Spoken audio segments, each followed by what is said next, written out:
Warren Spector's escapist article, Fun is a Four-Letter Word, you've heard most of what I'm about to say here before. But much like the gamification episode, this is a discussion that happens a lot in the realm of academia and design that doesn't really filter down to us common folk. Besides, the internet voted on it being the next episode, and well, here it is. If you ask people why they play games, the most common answer you're going to get is because they're fun. But that's really sort of a dismissive, incomplete answer. That's not to say games aren't fun, a lot of the times they're fantastically fun. But fun is also sort of a fluffy, meaningless word, like saying that I like tacos because they're tasty. Yeah, it may or may not be true, but it doesn't really meaningfully answer the question. Despite that, it's our go-to word for describing whether a game does or doesn't work. This is problematic for a lot of reasons, not the least of which is that fun is wholly subjective and impossible to quantify. What's fun for one person might not be fun at all for another. Some people who dig abstract puzzle games might not care for sprawling RPGs and vice versa. Even within a single game, some people might enjoy playing the game for the story, some for the combat, some for the single player, some for the multiplayer, and some for the spectacle of the rendering engine and the art assets. There's no magic formula to getting people to enjoy a game, and almost any aspect of a game can contribute to the giant bundle of responses we call fun. Even so, it hasn't stopped designers from trying to develop some sort of grand fun unification theory, arguably best exemplified by Ralph Koster's A Theory of Fun.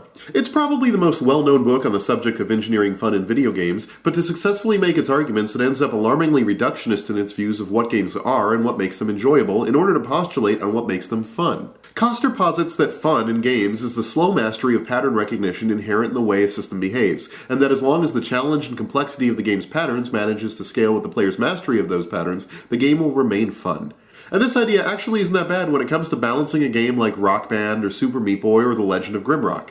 As you master certain mechanics and certain difficulty levels, the game throws new problems and harsher versions of old ones at you, ensuring that the game is often challenging but never frustrating. And yeah, that could well be argued as a strong point of what makes playing these sorts of games so enjoyable. But what about expressive fun, like customizing your character in Saints Row or building a castle in Minecraft? Where's the pattern matching challenge there? What about the sort of fun that encourages you to make a story through mechanics, like in The Sims? What about the sort of fun in a game you've mastered but like zoning out to, like mindlessly clicking away at Minesweeper or Bejeweled because you have 15 minutes to burn? What about the fun in being scared stupid, like in Amnesia? None of these fall into the formula Koster has established for engineering fun because none of them are necessarily dependent on pattern recognition or system mastery. My point is that while much has been written about how to engineer certain kinds of fun, fun is a broad emotional response to countless stimuli that makes it really useless when talking about what makes a game work or not work.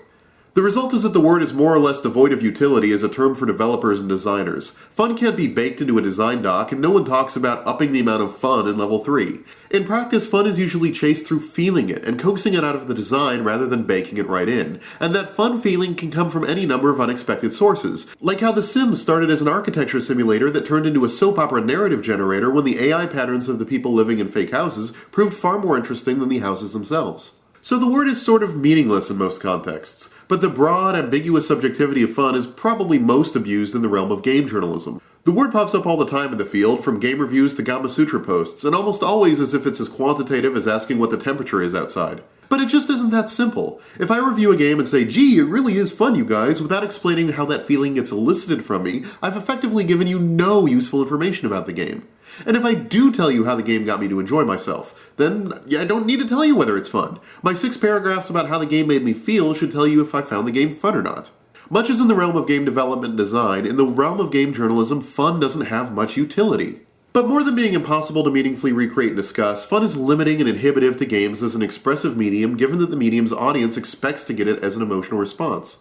I mean, think about what it does to a potentially vibrant art form when out the gate the expectations for its emotional range is just this one thing. It's tantamount to stating that pictures need to be pretty or that music needs to be catchy. But some of the most powerful pictures of all time are anything but pretty, and some of the most powerful music ever composed defies toe-tapping catchiness. While the most popular games may be fun in the same way the most popular songs are earworms, neither fun nor catchiness are necessary or even required attributes of their respective media.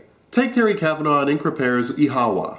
It's a short top-down adventure game about a little girl who's abused by her parents, and without spoiling too much, it doesn't really have a happy ending. There's nothing traditionally fun about it. It's not scary, there isn't a ton of funny dialogue, there are no combat mechanics to delight in.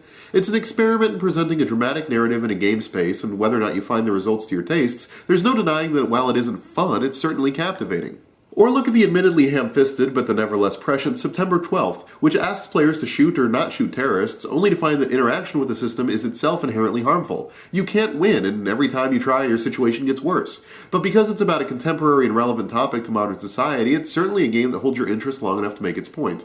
And there are countless other examples. Dark Souls' attempt to try the will of its players, the Pain Station device that inflicted physical pain and injury to players, Bogust's Cow Clicker was designed to almost be an eye-gougingly boring anti-game and people still played it. Spec Ops: The Line's use of dissonance between what the player had to do mechanically and what the narrative told the player those actions meant to generate a feeling of guilt, self-loathing, and even anger towards the game itself. At what point do we stop using the word fun to compare and contrast these sorts of responses? Why can't these experiences be gauged for what they actually provide instead of what our expectations are for an entire medium? But even within the realm of games that are trying to elicit traditional feelings of fun, the need to take every interaction and tickle the pleasure centers of our brains handicaps developers. Take Dead Rising's much maligned save system. The original game gave you exactly one save slot, with the idea being that it created a sense of weight and finality to your actions. If you only have time to save one group of survivors and not another, the people you let die are dead in your game. There's no branching your way through the possibility space with multiple saves in order to try both solutions and see which one you like better. You decide right now whether these people will live or die.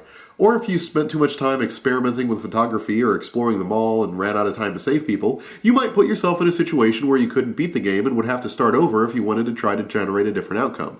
The hope was that you could have fun killing zombies with wacky items, but still have some gravity to your decisions in the overall game because every decision was irreversible and permanent.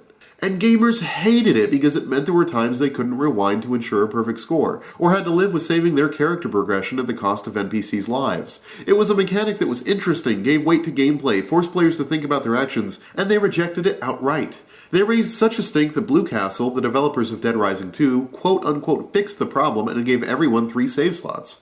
But whether your goal is to make a deep artistic statement or just to make a traditionally fun game more gripping, the idea that games don't need to be fun is always met with the same response. No one plays games that aren't fun.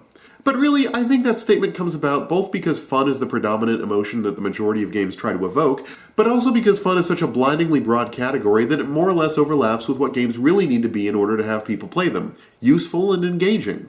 Look, games that meet traditional definitions of fun will always be among the most profitable and successful in the same way that pretty pictures or catchy songs are. But we consume media not because it approaches some abstract idealized form or emotional response, but because it fills a purpose. It has a utility to the people who enjoy it. It engages us on some level, emotional or otherwise. For example, films can be used to celebrate the holidays by watching horror movies around Halloween or corny Christmas films in December. They can be social events that everyone's going to be talking about come Monday, and they can be a great icebreaker for a first date. And music has tons of uses. Everyone's got their pump-me-up workout song, their suave, sexy time music, or that perfect song that lifts them up when they're feeling down. People consume media because they get something from it, whether it's as simple as a song that resonates with their current emotional state or as complex as being able to engage in a culture-wide dialogue driven by popular media. And games are no different, offering a myriad of uses and ways to engage players. They offer social experiences like MMO guild memberships, FPS clans, or Team Fortress 2 hangout servers. They offer us a chance to be creative in building cities and cars and even whole worlds. They test our spatial reasoning, critical thinking, and problem-solving skills. They can be training exercises, educational simulations, or recreations of historical systems like feudalism. Like films, they can be somber narrative delivery vehicles. They can be major cultural events. And they can be played to celebrate holidays. They can be a multi-billion-dollar nationwide phenomenon, or a tool to bring friends and family together. They can be ludic autobiographies offering keen insight into someone's life, or they can be a political statement about the very platform the games themselves are running on.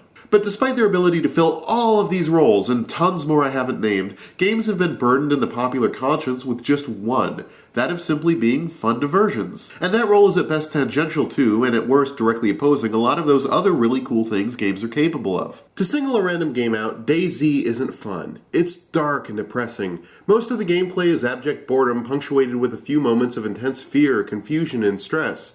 It's easy to die and lose everything. The interface is atrocious, and the game's atmosphere is oppressive and empty. But it's also a game that has created tons of genuinely human stories. Stories of friendship, of sacrifice, and of regret.